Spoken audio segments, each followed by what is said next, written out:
C'est ton problème maintenant. Ce sont les mots exacts que ma mère m'a dit. C'était la nuit où ma sœur a déposé son bébé de 4 mois sur le pas de ma porte avant de disparaître dans la tempête. Elle ne m'a pas demandé si j'allais bien. Elle n'a même pas regardé le nourrisson. Elle m'a simplement confié une vie que je n'avais jamais prévue, puis elle est partie. 11 ans plus tard, les mêmes personnes m'ont traîné devant le tribunal, affirmant que c'était moi qui les empêchais d'être réunis. J'étais assise là, un dossier fermé serré contre moi, un dossier dont ils ignoraient tout, à les entendre mentir avec une facilité déconcertante. Quand je me suis enfin levée pour parler, l'atmosphère a changé. Car la vérité contenue dans ce dossier n'était pas seulement douloureuse. Elle révélait aussi des choses qu'ils n'auraient jamais imaginé que je savais. Autrefois, je pensais que ma vie était petite, mais d'une bonne façon. Calme. Sûre. Je faisais de longues gardes comme infirmière en pédiatrie. Je rentrais dans mon 2 pièces situé dans un quartier tranquille de la ville. Je mangeais des restes, j'arrosais mes plantes, et je m'endormais au bruit du chauffage. Je n'avais jamais envisagé d'être mère. Encore moins de le devenir à minuit, avec un bébé enveloppé dans une couverture trempée. Mais la vie ne demande pas si l'on est prête. Elle arrive et elle observe ce que l'on devient. La nuit où ma sœur s'est volatilisée avait quelque chose d'irréel. Une minute, je pliais mon linge pendant qu'un orage éclatait dehors. La suivante, je regardais un bébé de 4 mois dans un siège auto. La pluie ruisselait sur la protection en plastique. Un petit mot froissé était glissé près de sa main minuscule. Elle paraissait si fragile. Sa respiration tremblait, comme si elle savait qu'on l'avait laissée seule. Mes mains tremblaient quand j'ai appelé mes parents. J'espérais tellement qu'ils montreraient un peu d'inquiétude.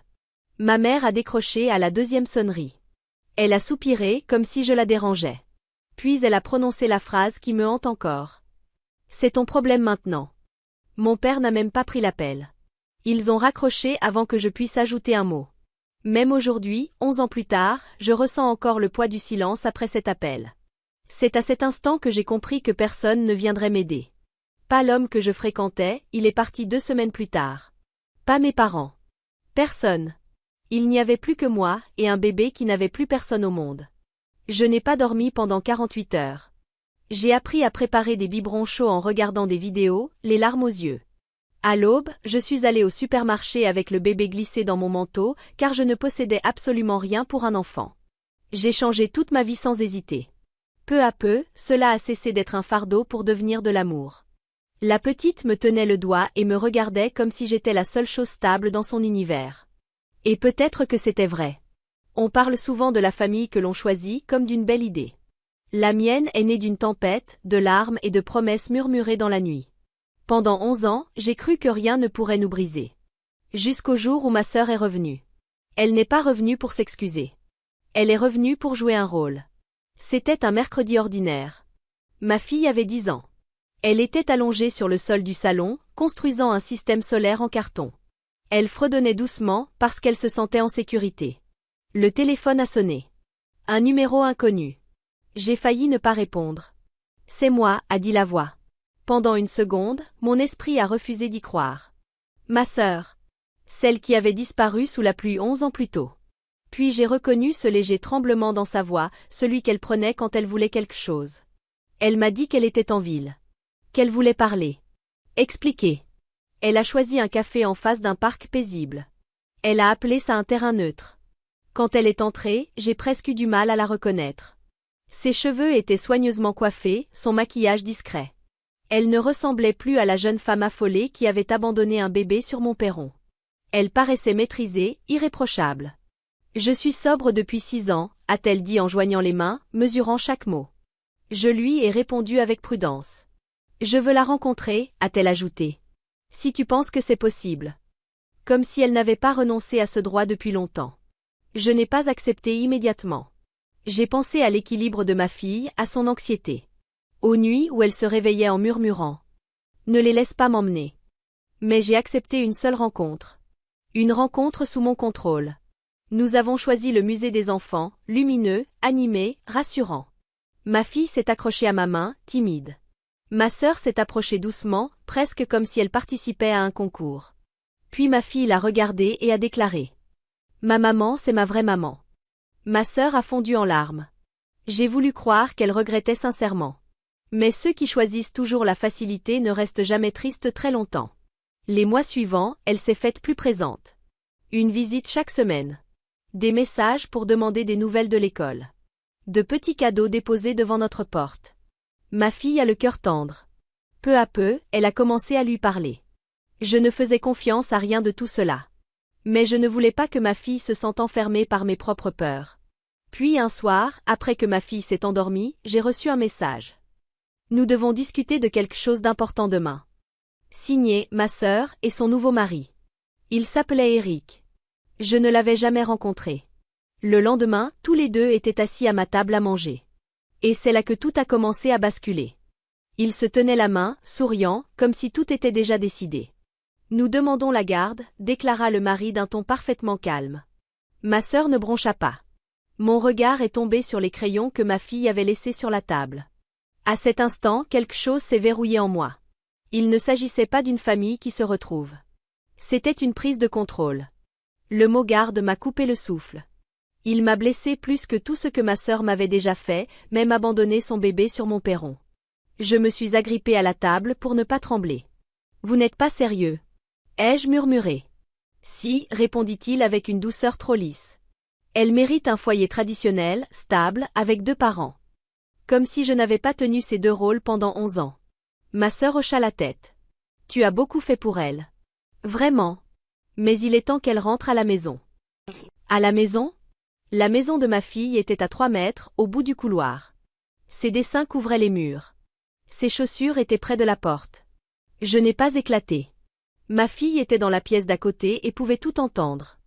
Je les ai raccompagnés jusqu'à la porte. Mon visage était impassible. Ma voix stable. Ils ont pris ça pour de la faiblesse. Plus tard, après avoir couché ma fille, je l'ai entendu parler en dormant. Ne m'emmenez pas, ne m'emmenez pas. Je me suis assise par terre près de son lit, la main posée sur son dos. Je sentais son corps trembler. Dans ce silence, j'ai fait un choix définitif. Je ne la perdrai pas. Ni face à ma sœur. Ni face à quiconque. La lettre officielle est arrivée 3 semaines plus tard. Une requête formelle en demande de garde. Froide. Tranchante. Mes parents avaient signé un document en soutien à ma sœur. Ils affirmaient que j'avais empêché la famille de voir l'enfant. Que j'avais perturbé son esprit. Des mensonges. Mes parents n'avaient jamais envoyé la moindre carte d'anniversaire, et maintenant ils prétendaient que je les avais tenus à l'écart. Je ne me suis pas effondrée. Je me suis concentrée. J'ai engagé une avocate, Sophie. Elle avait un regard bienveillant et une voix ferme. Après avoir étudié les documents, elle m'a fixé très sérieusement. Ce n'est pas une affaire de retrouvailles. C'est une tentative de prise de pouvoir. Et peut-être financière. Financière? Elle a hoché la tête. Le timing est étrange. On ne réapparaît pas après 11 ans sans raison. Il faut vérifier ce qu'ils faisaient avant leur retour. L'enquêteur capitaine Martin travaillait en silence, méthodique. Il faisait glisser les dossiers sur la table comme des cartes qu'on préférerait ne pas voir. En 2 semaines, il a découvert 3 éléments qui m'ont donné la nausée. Le mari de ma sœur croulait sous les dettes. Depuis plusieurs mois, il recherchait le père biologique de ma fille, un homme dont ma sœur n'avait jamais prononcé le nom. Cet homme venait d'hériter de 4,2 millions d'euros. Tout s'est éclairé d'un coup. L'apparence soignée de ma sœur. L'assurance soudaine de son mari. L'empressement à réclamer la garde maintenant. Ce n'était ni pour l'amour, ni pour réparer le passé. C'était pour l'argent. Les documents rassemblés parlaient d'eux-mêmes, erreurs financières, recherches en ligne, messages entre ma sœur et mes parents prouvant qu'ils échangeaient depuis 3 ans. Une trahison enveloppée dans un long silence. Je ne tremblais plus. Je me préparais. Le jour de l'audience, je ne suis pas entrée au tribunal avec la peur. Je suis entrée avec la vérité. L'intérieur du palais de justice sentait le papier ancien et l'air froid. Une odeur étrange qui rendait tout terriblement réel. J'étais assise à côté de mon avocate, Sophie. Le dossier fermé reposait entre nous comme un fil électrique prêt à jaillir. Je pensais à ma fille à l'école. Elle ignorait que la tempête atteignait son paroxysme. Puis ma sœur et son mari sont entrés. Elle portait une robe bleu pâle. Ses cheveux ondulés lui donnaient un air innocent soigneusement étudié. Lui arborait un costume impeccable et ce demi-sourire confiant qu'il utilisait comme un bouclier. Derrière eux, mes parents se sont assis, les mains jointes comme à la messe, pas à un procès qu'ils avaient contribué à orchestrer. Quand la juge est entrée, la salle a changé d'atmosphère. La juge Madame Lefebvre, cheveux argentés, regard calme, s'est installée et a déclaré. Nous pouvons commencer. Ma sœur a parlé la première. Ma sœur m'a empêché de voir ma fille, a-t-elle dit d'une voix parfaitement tremblante. J'étais malade mais je vais mieux. Je voulais la revoir. Elle a refusé. Son avocate l'encourageait d'un signe de tête. Et vos parents? Ils en ont le cœur brisé, a-t-elle murmuré. Un mensonge prononcé comme une vérité sacrée. Mes parents ont témoigné ensuite. Elle nous a tenus à l'écart, a soupiré ma mère d'un air faussement accablé. Nous avons essayé, a ajouté mon père. Elle voulait que l'enfant nous oublie. Ils affirmaient que j'avais coupé les liens familiaux et déformé la perception de ma fille quant à ses origines. Pas un mot sur les nuits où je les suppliais de m'aider. Pas un mot sur les anniversaires ignorés. Pas un mot sur les fois où ma fille demandait pourquoi il ne restait jamais. Le mari a pris la parole en dernier. Froid. Maîtrisé. Son emploi du temps professionnel est instable. Ses revenus sont limités. Il n'y a pas de parents au foyer. Cela place l'enfant en situation de désavantage. Il a marqué une pause. Mon épouse et moi pouvons lui offrir stabilité. Sécurité. Opportunité. Ce mot, opportunité, m'a serré la poitrine. Puis ce fut mon tour. Sophie m'a guidée à travers mon histoire. Nous avons présenté des photos, des bulletins scolaires, des comptes rendus de la psychologue. Des lettres d'enseignants, de voisins, de médecins. Chaque document décrivait la vraie vie de ma fille, stable, aimée, équilibrée. Mais l'avocat adverse a tenté de tout fragiliser. Vous travaillez 2 emplois, n'est-ce pas? Oui. Je fais du télétravail après qu'elle s'est endormie. C'est pour économiser pour son avenir. Vous n'êtes pas marié? Non. Vous êtes locataire? Oui. Pensez-vous pouvoir offrir autant qu'un couple marié propriétaire de sa maison? Objection, lança Sophie. La juge acquiesça. Mais la question avait été posée. J'ai inspiré lentement. Je peux lui offrir tout ce dont elle a réellement besoin, sécurité, stabilité, amour. Ce sont les seules choses qu'elle ait connues avec moi. La juge Madame Lefebvre m'observait attentivement. Son regard n'était pas froid. Elle pesait la vérité contre les apparences. Quand les échanges ont pris fin, elle a joint les mains. La défendresse a-t-elle d'autres éléments à présenter? Sophie s'est levée. Oui, Madame la Présidente. Mon cœur battait si fort que j'en avais mal aux tempes. Elle a saisi le dossier resté fermé. Puis-je m'approcher? Allez-y. Le dossier a touché le bureau dans un bruit sourd, discret, mais qui a résonné dans toute la salle. Ma sœur a pâli. Éric s'est raidi sur sa chaise. Mes parents se sont penchés en avant. La juge a brisé le sceau. À la première page, ses sourcils se sont arqués. À la deuxième, elle a inspiré brusquement. À la troisième, son visage s'est durci. Qu'est-ce que c'est? Demanda-t-elle d'une voix basse, tranchante. Des éléments établis par un enquêteur privé agréé, répondit Sophie. Relevés financiers, historique téléphonique, recherche en ligne. Ces preuves contredisent directement les témoignages entendus aujourd'hui. Le visage de ma sœur est devenu livide. La mâchoire d'Éric s'est crispée. La juge a lu en silence pendant presque 1 minute entière. Puis elle a relevé les yeux. Madame Moreau, étiez-vous informée que votre mari tentait d'identifier le père biologique de l'enfant? Ma sœur a cligné des yeux. Pardon? Saviez-vous que cet homme a récemment hérité d'environ 4,2 millions d'euros et que votre mari a commencé ses recherches immédiatement après cet héritage? Éric a voulu intervenir, mais son avocat a retenu sa manche. La voix de ma sœur tremblait. Je ne connaissais pas les détails. Le regard de la juge s'est durci. Ce n'est pas ce que montrent ces messages. Mes parents ont commencé à s'agiter. La juge s'est tournée vers eux. Pouvez-vous expliquer pourquoi vos relevés téléphoniques attestent de contacts réguliers avec votre fille depuis 3 ans? Vous avez juré sous serment ignorer où elle se trouvait. Ma mère n'arrivait plus à articuler. Mon père essuyait la sueur sur son front. Je ne tolère pas les mensonges dans mon tribunal, déclara la juge, surtout lorsqu'il s'agit d'un enfant. Sophie a ajouté d'autres documents. Madame la Présidente, voici également les rapports de la conseillère scolaire. Ils démontrent une anxiété sévère chez l'enfant, liée à la peur d'être séparé de son parent principal. Cela pesait plus lourd que tous les mensonges financiers. La salle était muette. La juge a refermé le dossier. Puis elle m'a regardé droit dans les yeux. Levez-vous s'il vous plaît. Mes jambes tremblaient, mais je me suis levée.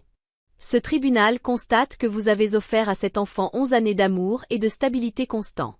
Elle vous considère comme son véritable parent. La retirer de votre foyer porterait gravement atteinte à son équilibre émotionnel et ne serait pas conforme à son intérêt supérieur. Elle a marqué une pause. En conséquence, l'autorité parentale et la garde demeurent exclusivement entre vos mains. Un son m'a échappé, un souffle brisé, presque inaudible. Puis la juge s'est tournée vers ma sœur. À la mère biologique, le tribunal accorde un droit de visite médiatisé, sous réserve du respect strict des recommandations judiciaires. Le mari s'est levé brusquement. Monsieur Dubois, asseyez-vous, trancha la juge Madame Lefebvre. Vos motivations financières sont établies. Le tribunal saisira les autorités compétentes pour approfondir ces éléments. Mes parents me fixaient comme s'ils ne me reconnaissaient plus. L'audience est levée. Le maillet a frappé une seule fois. Après cela, tout est devenu flou. Des chaises qu'on déplace, des murmures. Ma sœur s'est approchée lentement. Les yeux rougis. La voix fragile. Je ne savais pas, murmura-t-elle. C'est lui qui. Je me suis reculée. Je devais me protéger. Tu as eu 11 ans, ai-je répondu doucement.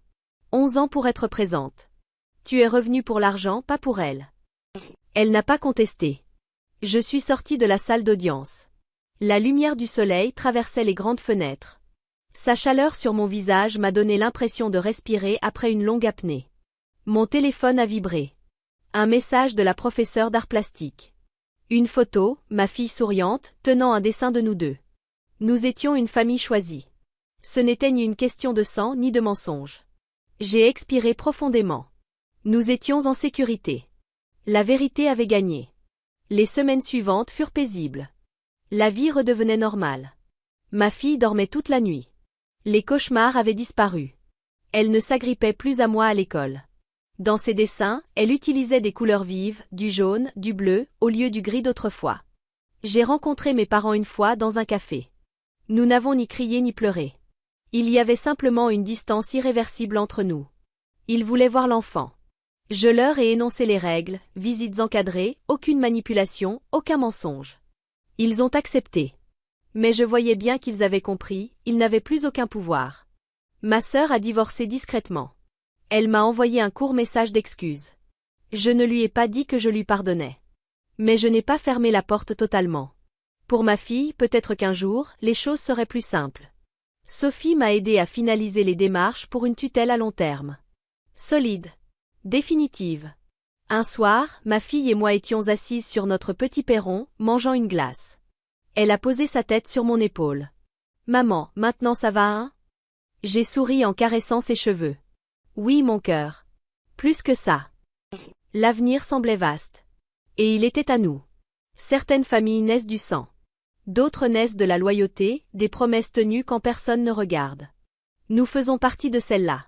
Nous avons survécu au mensonge. Au tribunal où la vérité a dû lutter pour respirer. Et nous en sommes sortis plus fortes. Plus solides.